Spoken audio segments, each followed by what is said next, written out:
Barisan Muda Umat atau BMU kembali menyerahkan bantuan rumah yang ke-13 untuk masyarakat miskin Muhammad Lidan Hasan, warga Kampung Jumpa Sikurung, Kecamatan Jenin, Kabupaten Biren. Rumah donasi Rp10.000 dari sejumlah masyarakat Aceh.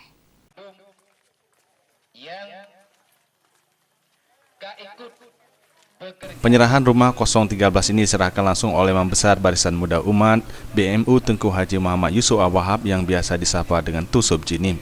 Sebelumnya Muhammad Lindan tinggal di rumah tidak layak huni beratap rumbia berdinding bambu dengan kondisi sangat memprihatinkan. Profesinya sebagai buruh tani mencari upah serabutan, tidak memiliki biaya untuk membangun rumah. Ditambah lagi Muhammad Lindan akhir-akhir ini sering sakit-sakitan pasca operasi kakinya. Jangankan membangun rumah baru untuk memenuhi kehidupan keluarganya tidak mencukupi. Istrinya Rosmiati tidak berputus asa hidup menderita seperti ini. Dia tetap tegar memberikan semangat kepada sang suami dan ikut andil bekerja di sawah warga untuk memenuhi kebutuhan hidup 5 orang anak-anaknya yang masih duduk di bangku sekolah dasar itu. Sungguh sangat miris melihat sisi kehidupan keluarga ini. Kita bangun sebuah sikap dan budaya yang dibangun oleh Rasulullah ke orang Islam. Karena tanyonyo akan tahu Allah mandu.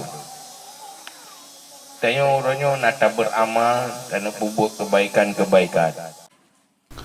Bantuan rumah ini merupakan bantuan BMU pertama di Kecamatan Jenin yang dibangun dengan dana sumbangan masyarakat gerakan Rp10.000 melalui donasi BMU Peduli.